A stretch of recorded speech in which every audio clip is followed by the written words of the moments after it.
많은 분들이 경매를 하면서 매매 사업자를 이용을 하거든요. 네. 저뿐만 아니라 우리 멤버분들 그리고 많은 구독자분들이 매매 사업자에 대해서 관심을 많이 가지고 있어요. 그래서 질문을 제가 많이 받는데 저는 세금 전문가가 아, 아니잖아요. 네. 그래서 우리 세무사님 만나기 전에 몇 가지를 좀 뽑아왔어요. 네네. 그 질문들이 보통 보면 중복되는 것들이 몇 개가 네. 있거든요. 그 부분을 좀 여쭤보려고 오늘 시간을 좀 내주십사 네. 했거든요. 우리 세무사님도 얼마 전에 매도 하나 하셨죠? 경매로 낙찰 받고. 하나 예, 했습니다. 일단은 축하드려요. 네. 그것 때문에 마음고생 심하셨다는 네. 얘기가.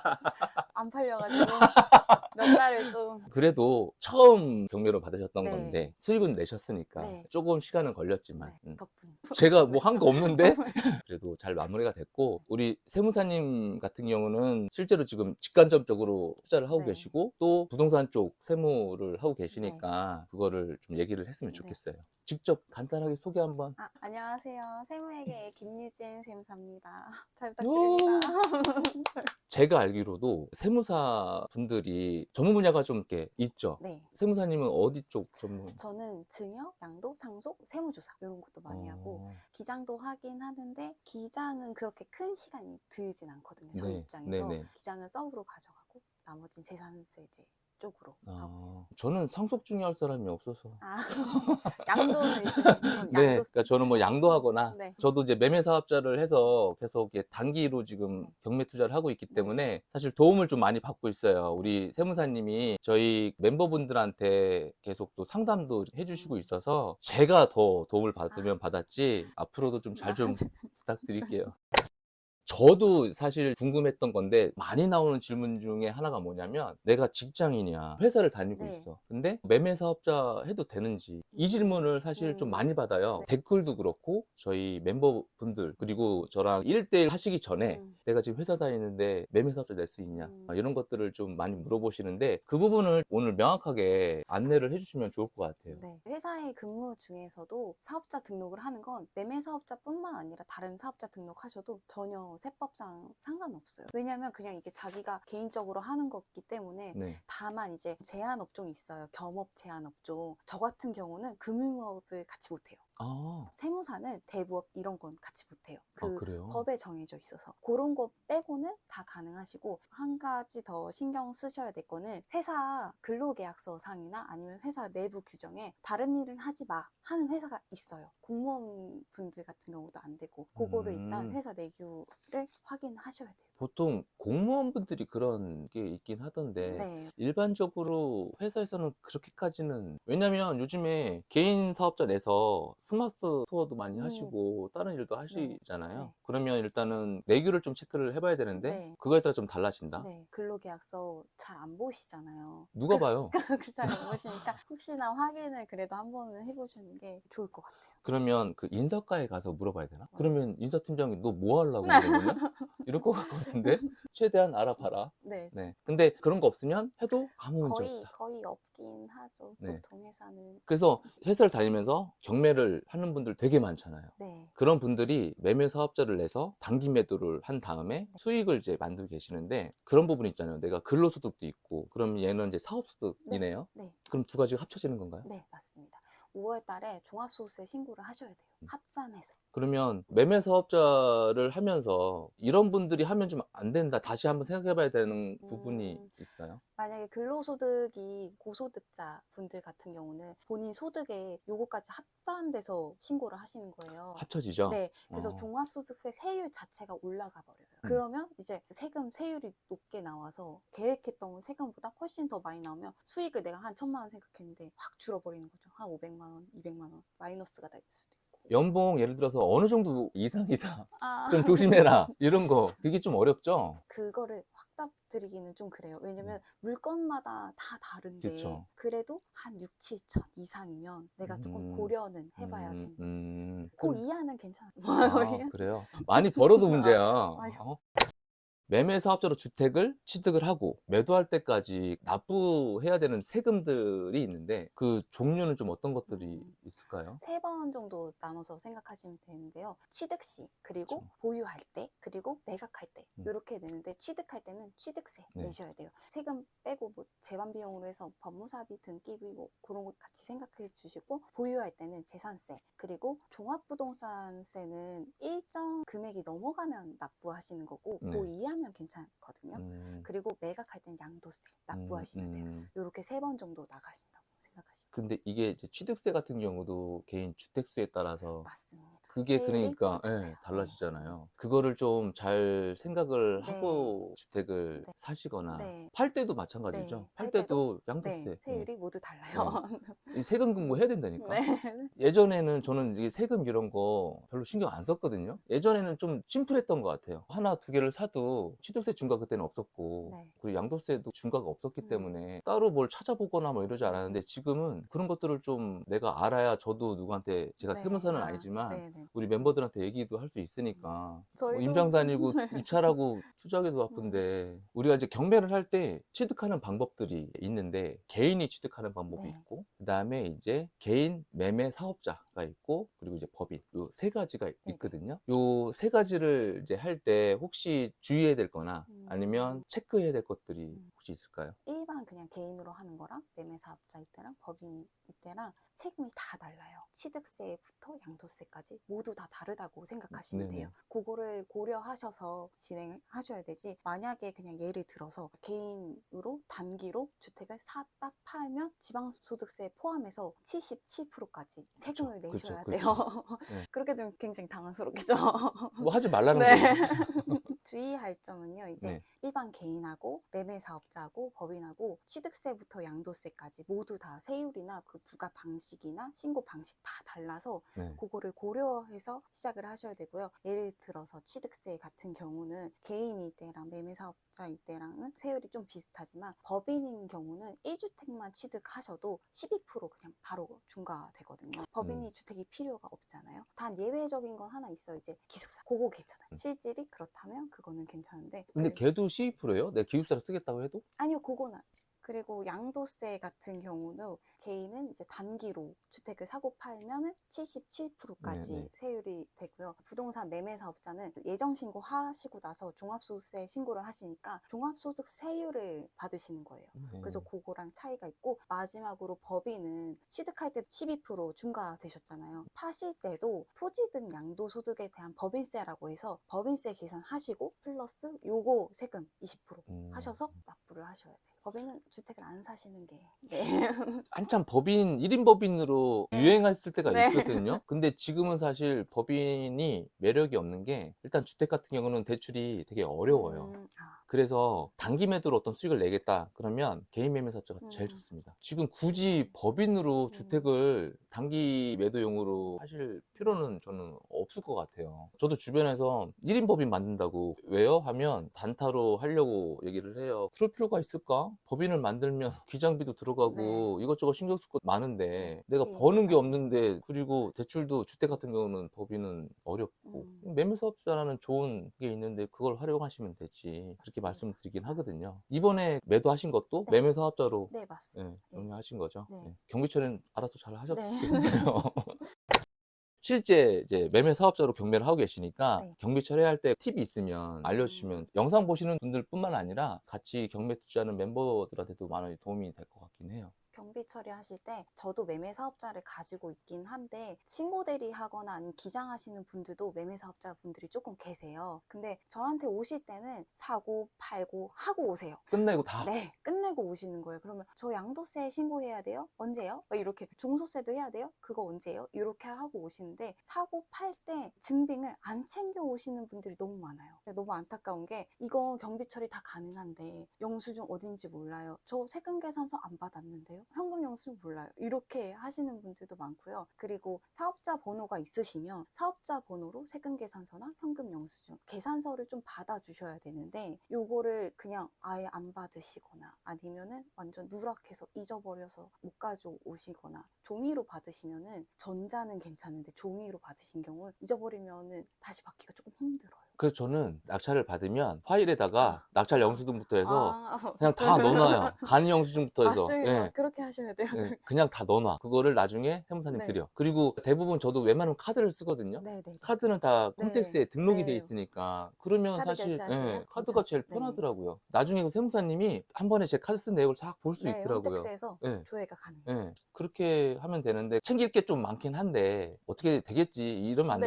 되고 누가 안 챙겨줘. 내가 챙겨야 네. 되고 그다음에 옆에 세무사님이 계시면 물어봐야 음. 돼요. 어떻게든 좀 아낄 수 있는 거는 아끼면 되는 거고 우리 부동산 사러 갈 때는 부동산 사장님들한테 수수료 주면서 이것저것 다 막 귀찮게도 네. 하고 부탁도 드리는데 세무사님도 내 세금을 아껴주는 거잖아요. 돈 벌게 해주는 거예요. 그러면 세무사님한테 최대한 물어봐서 도움 받는 게 제일 좋죠.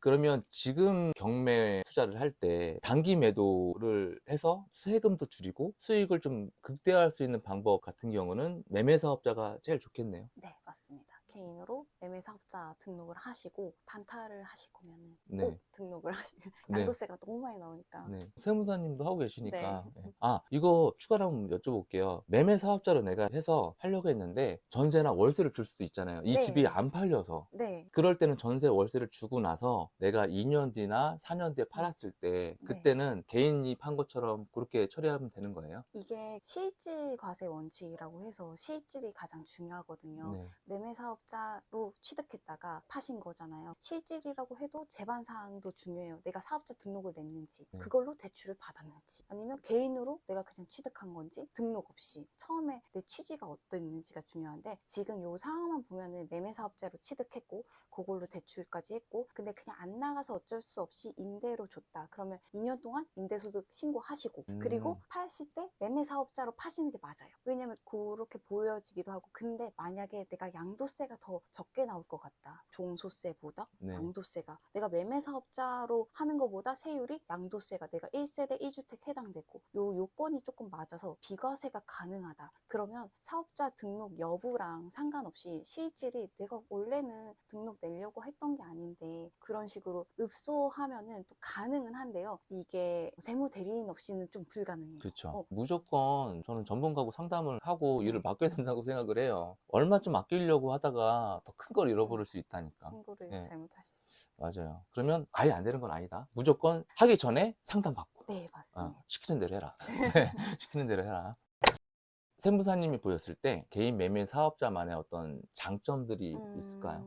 이미 얘기 많이 나왔다시피 단기로 사고 팔 때 일반 양도소득세는 77%까지 과세되는데 종합소득세율로 과세가 된다면 매매 사업자로 등록을 하고 거기 재반상을 다 지켰을 때 아무 소득이 없을 때는 6%까지도 가능하시니까 그 세율이 그리고 6에서 45%요 사이에서 소득 구간에 따라서 세율이 가능하시니까 77보단 낮잖아요 지금. 그렇죠. 엄청나지. 45가 돼도 맞아. 77보단 그런 절세 똑같은 행위를 했는데 양도소득세에는 77 여기는 최대 45 이거는 절세가 맞죠. 그럼요, 네, 그럼요. 절세가 맞아요. 그리고 필요경비 부분이 조금 달라요. 양도소득세는 이제 대표적으로 취득세, 그리고 법무사비, 중개수수료, 저희 세무 네, 수수료, 네. 그리고 자본적 지출이라고 해서 감가상각이 가능한 공사 같은 걸 하시면은 그게 자본적 지출이거든요. 거기까지 가능하신데 매매사업자로 하시고 필요경비 인정이 도배장판 그리고 제일 크게 나가는 게 있죠. 이자. 네, 맞아요.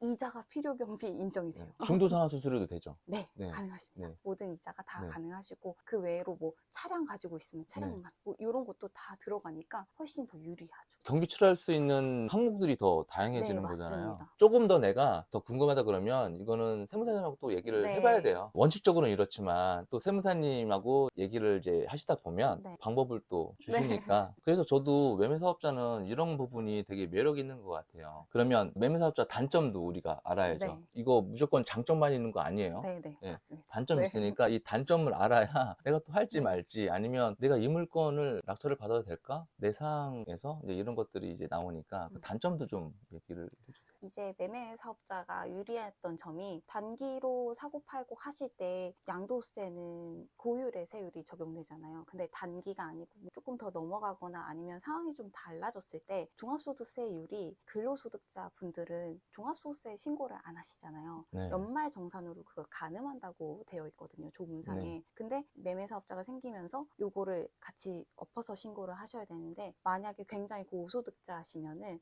본인이 지금 냈던 세금보다 체감이 굉장히 커요. 근로소득세 합산되니까 고소득자는 조금 그거 좀 주의하셔야 되고요. 종합소득 세율이 더 네. 높아지고, 그리고 기장하셔야 되니까 다른 재반 비용도 들겠지만 기장료가 들 수도 있고 아니면 신고 대리 비용도 들 수도 있고, 그런 점이 조금 확인을 하시고 좀 진행을 하셔야 되고요.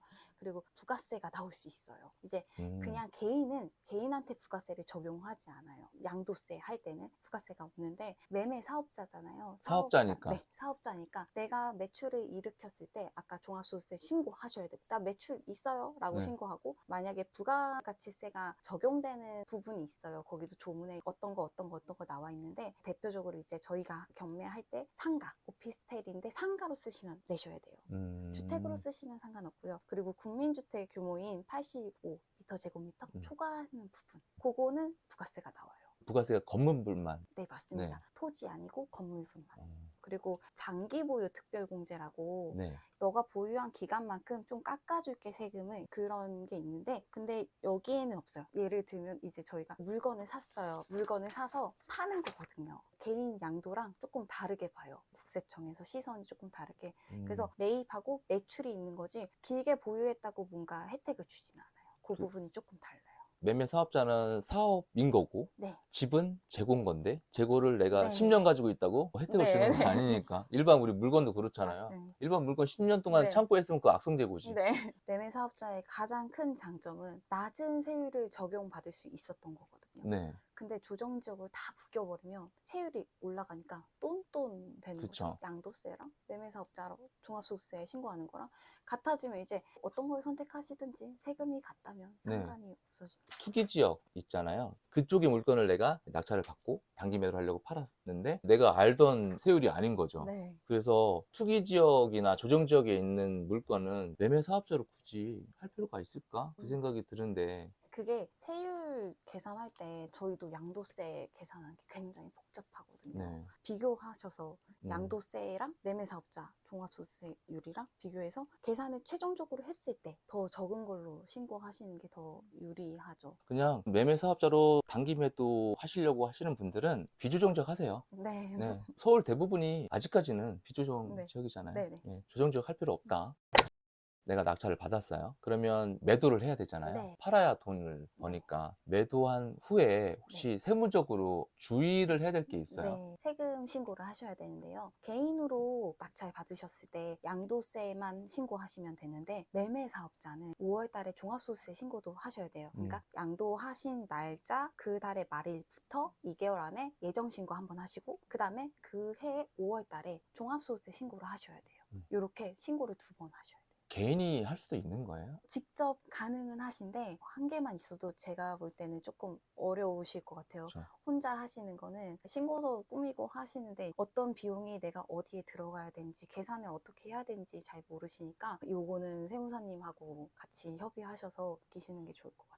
그러니까요. 그냥 맡기는 게 저도 마음 네. 편할 것 같아요. 이거 했다가 만약에 네. 내가 잘못하거나 이러면 일이 또 생기는 맞습니다. 거니까. 그리고 이거는 제가 되게 궁금했던 거예요. 매매 사업자를 내가 하고 있잖아요. 네. 그러면 차량도 쓸 거 아니에요. 네. 임장도 가고 네. 이동을 해야 되니까. 근데 차량에 관련된 금액도 필요경비 처리가 가능하다고 제가 알고 있는데 네. 그걸 조금만 더 구체적으로 좀 얘기를 해주세요. 요게 필요경비 인정되는 부분이 사업과 관련이 있어야지만 저희가 필요경비 인정해줄게, 사업 관련 비용을 너가 지출하고 플러스 증빙이 있으면 그럼 너가 사업상 썼으니까 필요경비 인정해줄게, 소득에서 빼줄게 라는 건데요. 요게 매매 사업자 포함해서 일반 사업자 분들도 한 대까지는 개인 사업자들은 렌트비, 리스 비용, 감가상각비 취득하셨으면 요게 다 가능하고 유지관리비, 유류 때도 가능하신 거예요. 그러면 원래 내 개인차가 있어. 근데 얘로 이제 막 임장은 다닐 거 아니에요. 네. 어차피 유류비는 이제 경비 처리가 되는 걸로 우리가 알고 있지만 네. 보험료도 나갈 거고 네. 타이어가 빵꾸 네. 나면 바꿔야 그쵸. 되고 뭐 엔진오일도 바꿔야 되고 이제 이런 경비들이 이제 나가잖아요. 네. 매매 사업자니까 사업을 하는 건데 네. 사업을 위해서 이 차를 쓰는 거니까 이런 경비 처리가 되지 않을까 싶어서 한번 여쭤본 거예요. 네. 법인이야 법인차나 뭐 이런 것들이 네. 되지만 개인 매매 사업자도 네. 이게 처리가 되는지 개인적으로 제가 궁금해서 그러면 그것도 감안해서 내가 생각을 해보면 네. 되겠네요. 결국에는 이런 것들을 알려면 찾아보잖아요. 뭐 네. 블로그든 어디든. 근데 그게 내가 원하는 답이 딱 정확하게 나오기가 쉽지가 않아요. 맞아요. 상황별로 다 다르죠. 다르니까요. 그래서 상담을 받을 수 있는 세무사님이 옆에 있어야 네. 돼. 그래서 저는 아예 기장을 이제 맡겨서 네. 하거든요. 근데 보통 매매 사업자 처음 내서 하시는 분들이 1년에 2개 팔아야 많이 파는 건데 네. 하나도 못 파는 분들도 네. 있고 그러면 이거 내가 1년에 하나 팔거나 하나도 못 파는데 매월 내가 기장을 맡기는 게 난 건지 아니면 팔 때마다 건건이 맡기는 게 난 건지 그런 거에 대해서 고민을 하시는 분들이 있거든요. 저는 뭐가 좋다 나쁘다 그렇게 얘기를 안 하는데 세무사님이 실제 보시기에는 어떤 걸 조금 더 추천을 하세요? 제가 볼 때는 이제 계속 사업이 빈번하게 일어날 것 같다. 그럼 기장을 맡기시는 게 맞고요. 그쵸. 내가 일회성이다. 거의 이번만 하고 안 할 거다. 이러면은 신고 대리 하시는 게 맞아요. 근데 기장을 맡기시면은 신고 대리는 납세자분 자료를 그때만 보거든요. 근데 기장하면 제가 계속 지켜보고 있는 거예요.